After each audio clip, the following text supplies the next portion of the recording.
Education is the key to a bright future.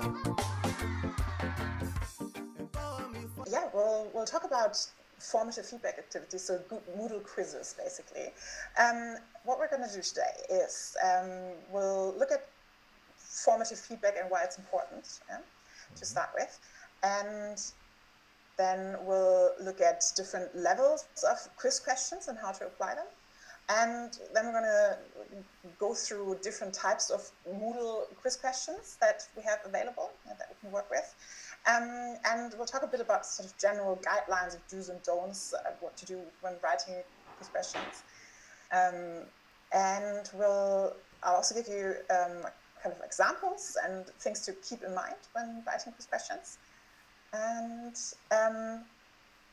And then it's your turn. I hope we'll have time for this, and you'll be keen to do that as well.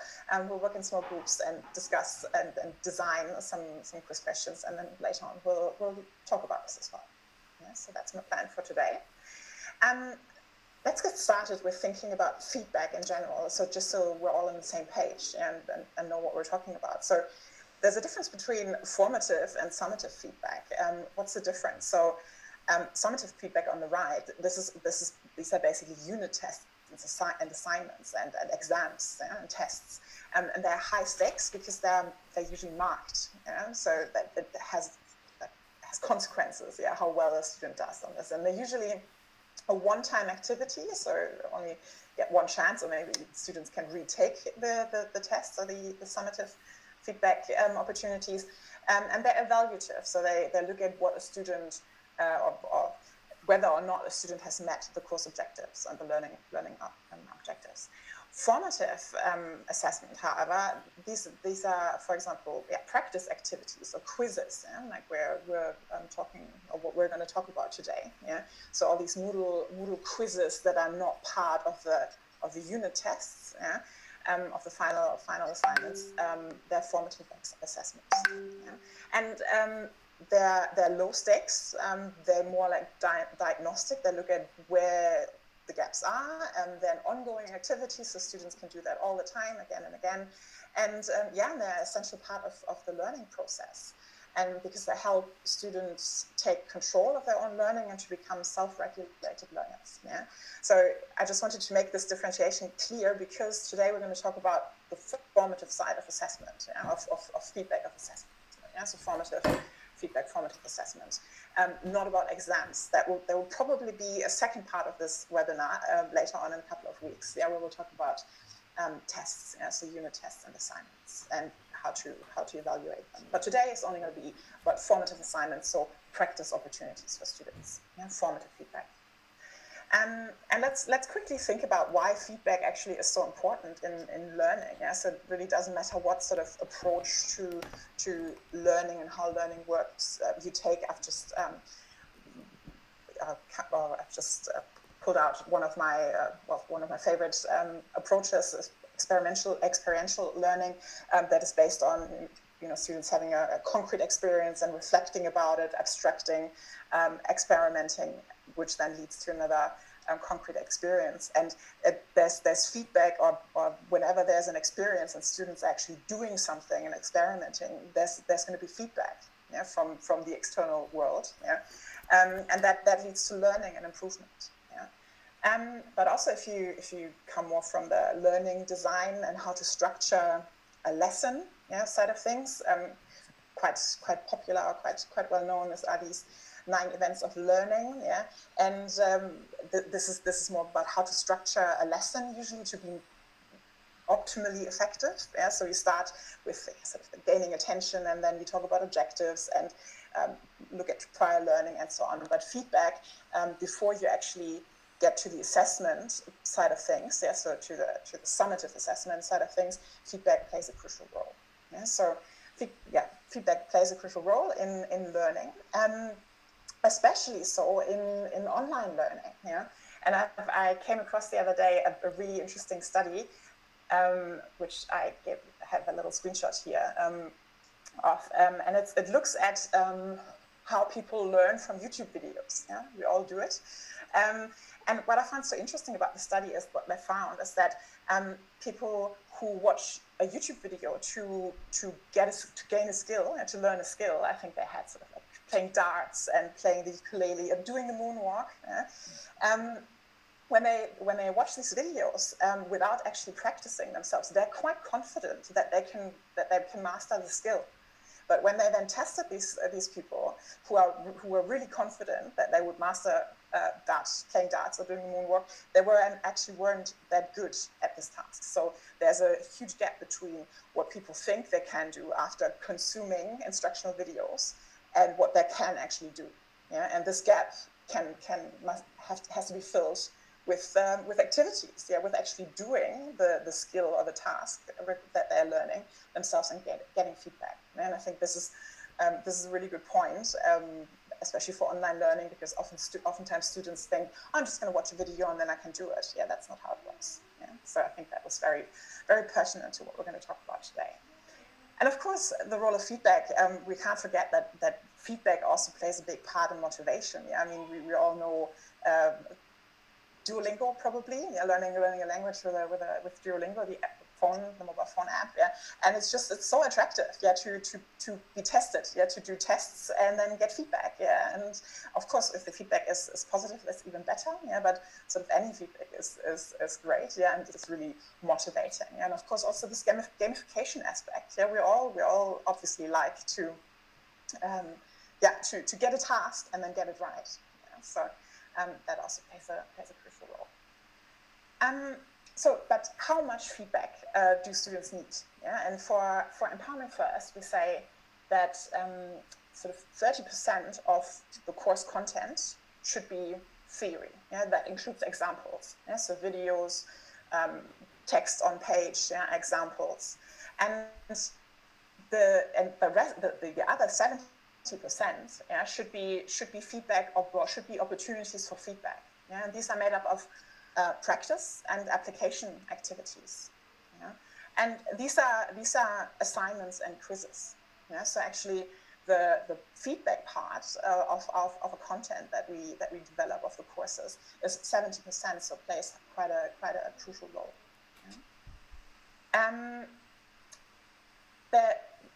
And another thing to keep in mind when we design quizzes or feedback opportunities for students is that there are different levels of learning, of depth of learning. So we that's also quite well known. It's the Bloom's taxonomy. So you can aim at students learning or remembering things, remembering facts, understanding stuff.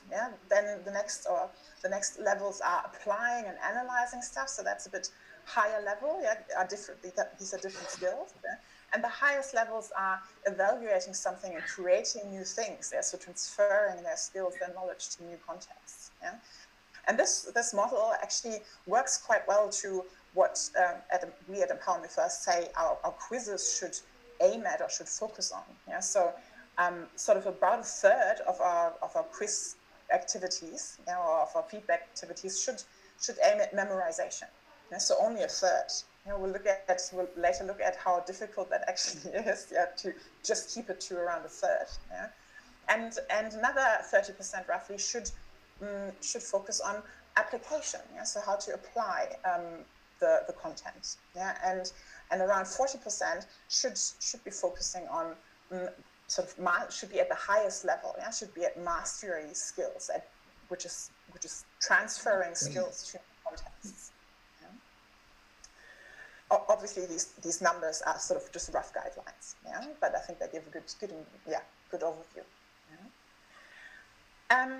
What does that mean? So for each level, or for in each quiz, for each unit, or lesson, for each quiz or each unit of learning that we design, we should aim at all three levels. And for each level, there should be 10 to 20 questions, roughly.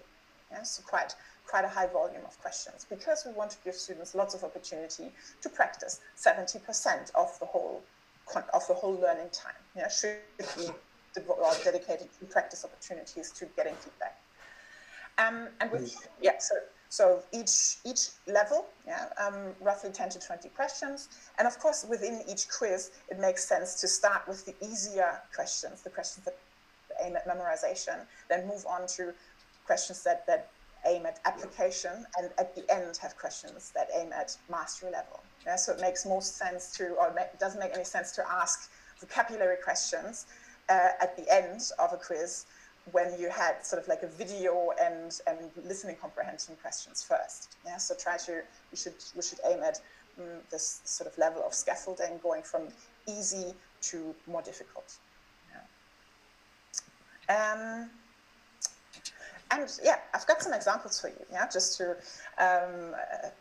illustrate that. Yeah, and lots of examples today will come from language learning because that's my background, that's stuff I know. Yeah, so for example, in foreign languages, memorization, or a question aiming at memorization at the lowest level, could look like this: an image, and you ask students, what is this? And they just have to recall the word for that thing that they see. Yeah, that's a basic memorization question. Application could look like this. They have a sentence, and they have to understand that sentence in order to find the word that fits here, and probably the only word. Yeah. You can see it's, I live in an building, in an apartment. Yes, it has to be apartment, not flat. Yeah, for example, the US version, not the British version, for example, as well. And a transfer question. So this is all sort of very basic language learning, very beginner's level. Yeah? And the transfer at the mastery level could be, for example, a video in which someone describes how they live. Someone describes their home, and students need to listen to that and then decide, where does this person most likely live? And they have several options. And they're most likely, from what they've heard, most likely they live in a house, in a small apartment with friends or with their parents. So these are just three very simple examples to illustrate how, on the same sort of topic, we can still have the three, and at a very, very basic level, at a total beginner's level, we can still have the three different levels. In our little breakout room activities later on, I'll also ask you to look at this or think about this. How can you design quiz questions for different levels? Okay, let's look a bit closer or more closely at the types of quiz questions that Moodle offers us. And there's you'll have access to the presentation later on as well, so you have the hyperlinks as well. So if you open a quiz and say add a question, you get asked, or you get this window, and you have to check or decide which type of question you want to use. We're going to look at most of those, not all of those, but most of those today. But I'll talk you through them more or less quickly. But first of all, let's look at sort of some general guidelines for all types of quiz questions. And I'd say the most important thing before you start writing a quiz is to consider, well, what is it that I want my students to learn with this quiz question that I'm about to design? What do I want them to learn, to practice? And I think once you've decided that, instead of, and I'm saying this, instead of going, I've got this content here and I'm just going to copy and paste and make some quiz questions out of it, not ideal. Think about what you want students to actually practice, to learn. What skill do you want them to practice? And also at what level do you want to be? Memorization, application, or transfer? And I think once you've decided on this, a lot of stuff will fall into place. An important aspect of designing quiz questions is give clear instructions. It might seem, or you might think, well, it's obvious what students need to do here, right? No, it's probably not. It's probably not obvious. Never assume. So, for example, and students, students might already be in their second year or something. But still, it's good practice to tell them what you want them to do. What is the actual task for this quiz question? For example, here they're supposed to match what's on the left side. So these are foods to a category on the right side. And I'm also telling them, careful, there are two more answers than you'll need, which is nice to tell students, so that they don't wonder, what is this? Why are there more? And what do I do with the rest of them? So give clear instructions. That's another example. so you have in multiple choice questions, you can have either one correct answer or several correct answers, and it's good practice to tell them what type of question that is. And also here, tell them that they're supposed to pick the one that's not, that doesn't fit in. It's also good practice to do that.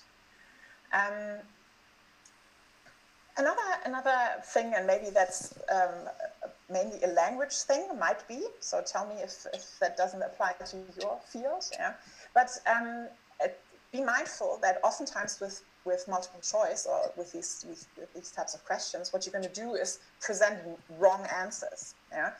So you have wrong content for students to look at probably for quite some time. So be mindful of that. And oftentimes it's not, you can't avoid it, but be mindful that this is what you're going to do. For example, here, instead of just asking what is the right spelling, it might probably be much better to and then have different options, and that of which 4 are wrong, and you don't want students to remember. It might be a better idea to give them some context, so they have to actually apply that, and then maybe give them just a part of the word, and so that they try not, or that they don't look at these wrong spellings for a long time, and might memorize something that they're not supposed to memorize. And also, it's always good to give some context, instead of just asking what's the right spelling, for example. What else? Always provide feedback or explanations. That's super important. Again, these quizzes are all about feedback. So it's super valuable for students if for every question that you're asked, you also provide feedback. For example, here. I picked the wrong answer, and it says the feedback is the answer is not correct, and then an explanation. And you can also add a hyperlink to the lesson where this content was covered. So students can click on that, or you can add some additional materials, online materials, for example. That you can send students to. How do you do that? If you open a quiz question, there's the combined feedback, and you can create a hyperlink for any text that you have in there. And it's actually good practice to also do that, not just for wrong answers, but maybe also for correct answers. Because if you're creating the feedback for the wrong answer already, you might as well just add it to the correct answer as well, just to reinforce and explain. Because students might just have picked this by chance, by accident, and you want to give them some feedback on why this answer is actually correct. Or they might have sort of felt that this might be the right answer, but don't actually know why. So it's good practice to also give them some feedback and context, even if the answer is correct. Make use of media that you can use here. You can add images, videos, audios, and lots of different media to the question. For example, here quite a simple question: fact or fiction? So is that what is this? But you still have, but it's based on an image. Avoid ambiguity. Is one of my pet peeves as well. So try to avoid ambiguity. What I mean by this, for example, here this is just an excerpt from some terms and conditions from a website. And it says in the text, so what these terms and conditions apply to is your rights, the right of the users, all rights, and the rights of third parties. So several different options, several different people this applies to. And then the question is, read the statement and decide, is that true or false? And the statement is, the individuals whose rights these terms and conditions apply to or protect are users of the site and third parties. So these are just 2 aspects of the 4 aspects that are mentioned in the text. And as a student, I would wonder, well, is this true or is this false? Because the 2 aspects are true, but that's not all of it. So try to avoid ambiguity and try to maybe see it from the student's perspective when you design a question. So the question should be very clear and have a clear answer. So that's sort of general guidelines. Let's look at some specific question types. As I said, not all of them, but I'll just focus on the main ones, because oftentimes any sort of comments I have here would also apply to other types of questions. Yeah? But let's start with the most popular, probably multiple choice. Yeah? So I think I said earlier as well that there are single versus multiple correct answer multiple choice questions. Yeah? So you can have several questions or several answers that are correct that students are supposed to select, or just one answer, one correct answer. Again, it's good practice to tell them which one it actually is, that you want them to do. I mean, they can see that from the boxes, because the multiple options are square and the single options are round. But still, it's good practice to tell students what they're actually supposed to be doing. If that's too annoying for you, Moodle actually has a little option here where you can say show standard instructions, and it will add that for you, which is actually quite handy. It will say something like select all or select one. And since we have that, since we have the options of selecting several or having several correct options and only one correct option, we probably all know these kinds of questions, which really annoy me. The all of the above, which A, doesn't make any sense to actually offer this as an option, because we have select several. So, and also the problem there is if you add in all of the above and forget to deselect the shuffle answers, then you get something like this, where all of the above is, for example, in the first position, and then it doesn't make any sense anymore. Yeah. Okay. How many answer options? How many are enough? So difficult to. It's not. There's not a black and white answer. It's not an easy question. But 2 is probably not enough. Because 50-50 chance. So you should probably have 3 or more answers. 3 or more answer options to make it difficult. And obviously, the more answer options there are, the more difficult it will be. But I'd argue that there's probably also a line to draw when there are too many answer options. For example, here, as soon as students will have to scroll down, and also considering that students many will access the content on their phones, that if they have to scroll down to read all the answers and then have to scroll up again to read the question, that's probably might hinder the effectiveness of this whole activity. Also here, I mean, why do you want students for this activity? Why would you want them to select 2, 4, 6, 8, 9 correct answers and leave out one that's not correct? It's probably a better idea to do it the other way around and say which of these is not edible. So I'm not going to say, I don't know, like 6 answers is the maximum or something, but it depends. But usually it's not. There's not an unlimited number of answer options. There's probably a limit at some point, where it doesn't make any sense anymore. Another important aspect is all answer options should be equally plausible. So here, for example, you want students to identify the word or remember the word for this fruit, which is an apple. But the answer options, only one of them is different. Find the odd one out. That would rather be an activity for that. Find the one that doesn't match. Because there's only one that has an article and the other that is a noun. And the others are different types of words. So that would probably be quite easy.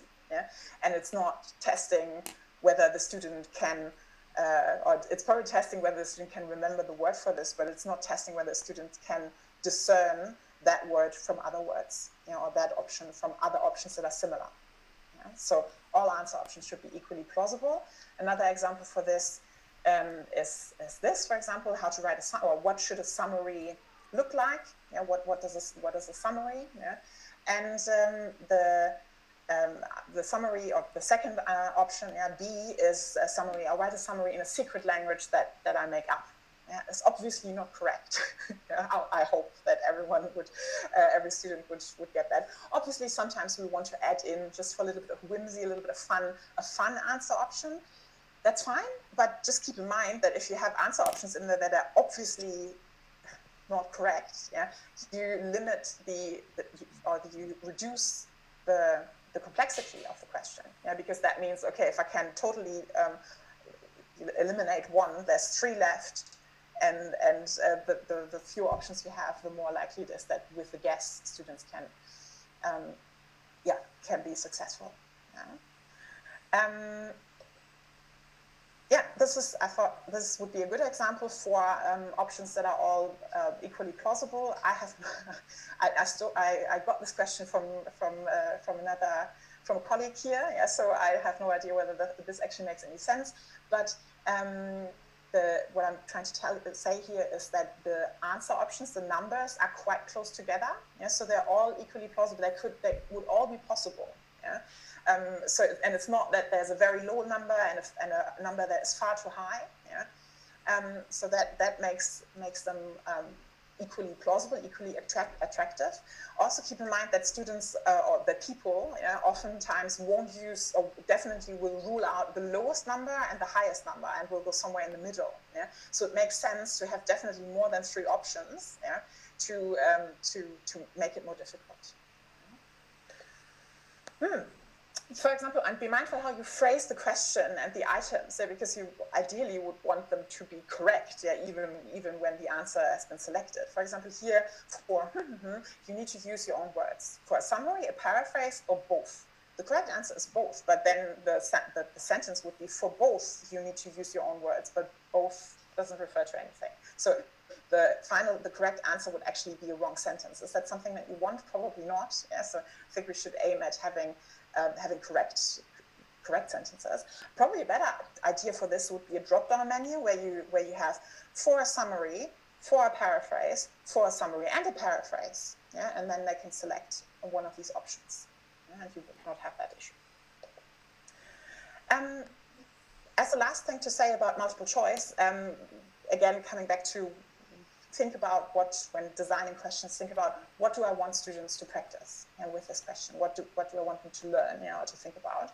And also, is multiple choice really the best question type for your question? Because we sort of default to multiple choice, because we all know it, and easy kind of, But for example, here, a question maybe for language learners about clothes and colors, that I think doesn't make any sense to design it like this. Yeah? So how many people in this picture wear yellow t-shirts? Why do you then have 8 answer options with the numbers? There's surely a better way of having that type of question. Okay, let's look at true or false, the sort of second favorite question type. And because they're so popular, because they seem to be easy to write, and you just have to put something in and say, is that true or false? But that's actually deceptive, because they're more difficult than you think to get right. And the problem, of course, is they're often not ideal for higher level questions. So for the application and the transfer, that's oftentimes not ideal, or at least not easy to do. For example, here a summary is a brief statement or restatements of the main points of the text. Yeah, obviously, it's not really difficult. Yes, of course, that's what it is. For these true or false questions, also avoid ambiguity, and avoid trick questions and double negatives. So for example, here, again, not my area of expertise, but for example, what often happens with true or false questions is if we just add in a negative, a negation, that will make it difficult, right? No, not really, it just makes it confusing. So for example, the first statement is true, that might be too easy. The second statement is not true, that's probably also too easy, because if it says does not contain this, well, students will go, it doesn't. That's obvious. So oftentimes we will think, to make it difficult, I'll just add 2 negatives in there. So it does not contain less. But that's just really confusing. So again, surely there must be a better way of testing what students know about alkaline solutions.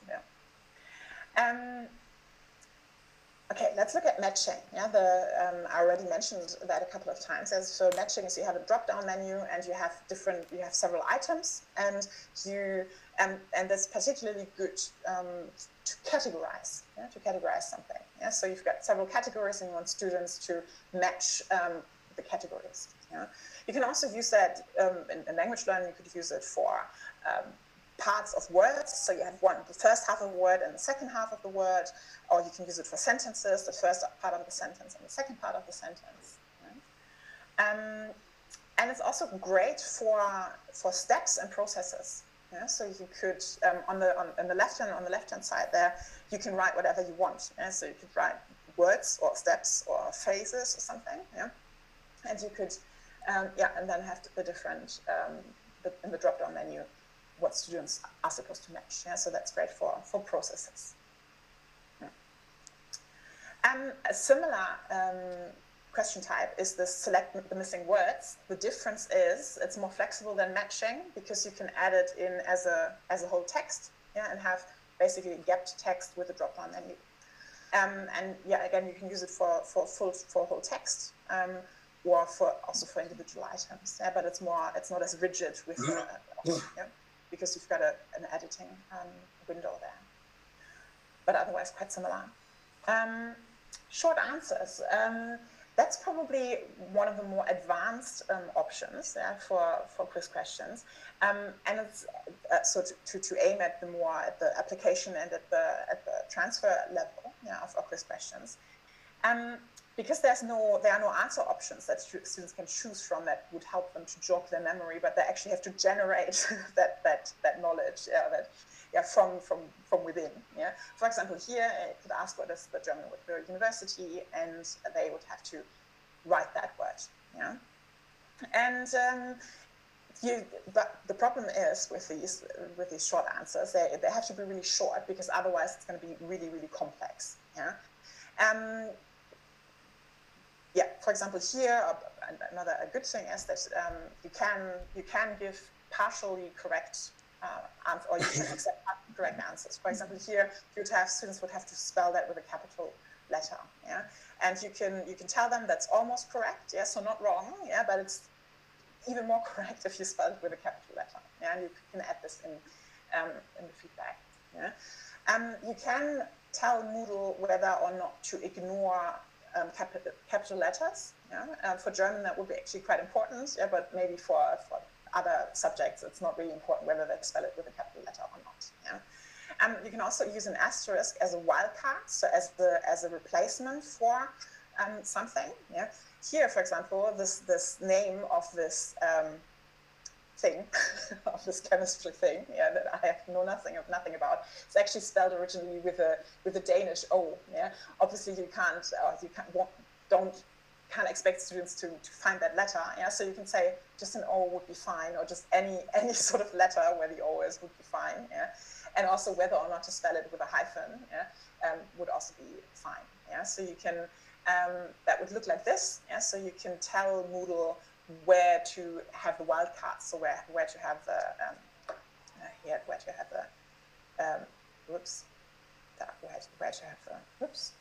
the asterisks. Yeah, then Moodle is flexible, and you can again give different level or different grades. Yeah, so partially correct answers, for example. Yeah. But let's look back at this. What's difficult about these short answers, is that you have to anticipate all the possible answer options, yeah, that students might have to come up with. And that's why I'm saying it has to be very focused. And what you want students to write in there has to be very focused and very clear, so so that the answer options that you anticipate don't get too complex.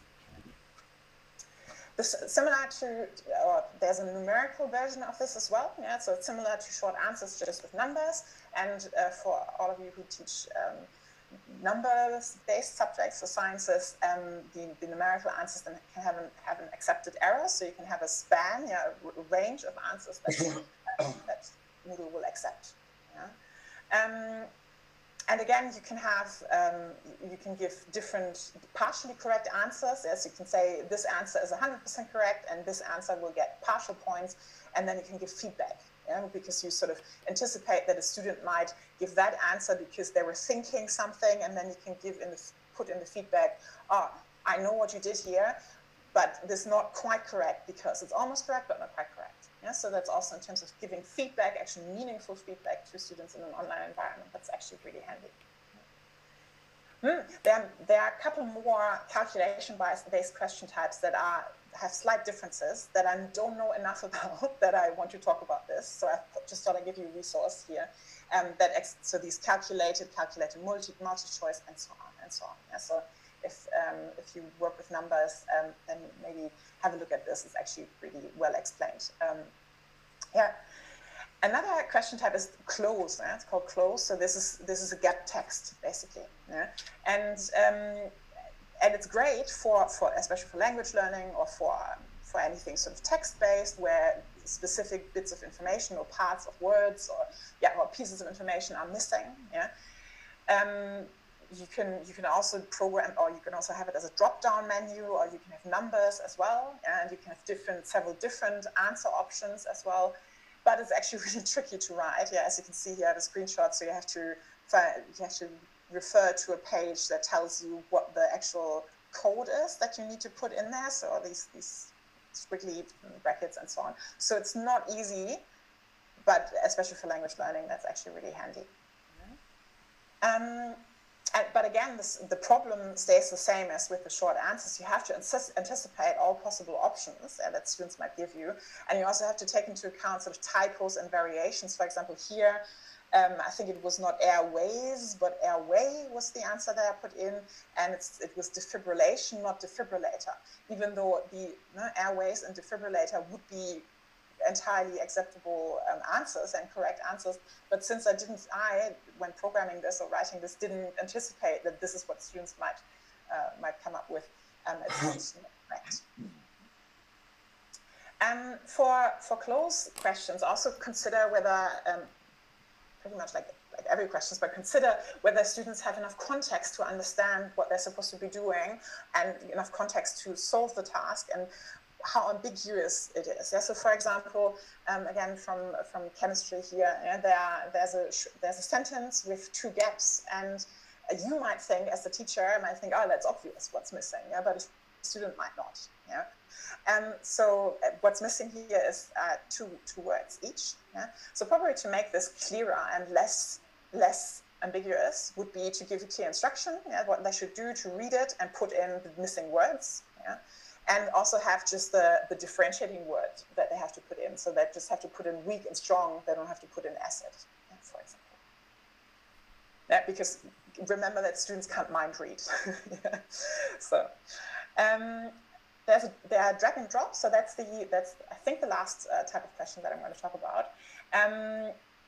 They're actually quite fancy and they always look great. Again, not easy to program, but they might be worth it. You can have drag and drop, so there are items that students have to pick and then drag into the correct gap, or in the correct place. You can do this for texts, although considering how difficult that is to program, I always wonder why bother? Why not make it a close? Yeah, so or a drop-down menu thing. Yeah, that's much easier. Yeah, but where this definitely plays a role is for anything that's visual. Yeah, so for example, here, map of Australia, where they have to label the different states. Yeah, that's visual and that's great with drag and drop. Yeah, and there are different types, so you can drag and drop into specific areas in the image, or you can also drag and drop without telling them where they should drag and drop it. Yeah, so maybe, for example, here, I think that's a map or something, and they have to label that. Yeah, but you're not showing them. So here, you're showing them where the things are that they're supposed to label. Here, you're showing them, or you're not showing them that. They just have to find that themselves in the image. Yeah. Also not easy to program, but definitely worth it, I would say, for anything that's sort of visual. There are the examples I didn't create myself, but they're from the Moodle documentation, so there are hyperlinks there that you can access to check that out. So that's all the quiz question types that I'm going to talk about today. So a little bit of, I thought, sort of food for thought and maybe a bit of a discussion thing. So how do we design, so seeing that these are sort of the main question types that we have, how do we design quiz questions at a higher level? So at the mastery, at the application level, so quiz questions that are not just memorization questions. For example, and I had a bit of a nosy around materials, so assignment materials, and there might be, for example, questions at higher levels that would ask students to compare and contrast something, or to explain something, to summarize something, to describe the steps, and to maybe describe something and then argue for or against something. What do we do with that? It's a genuine question that puzzles me as well. With this thinking that we shouldn't just create memorization questions, but we should aim at the higher levels of learning, of understanding. But how do we do that? And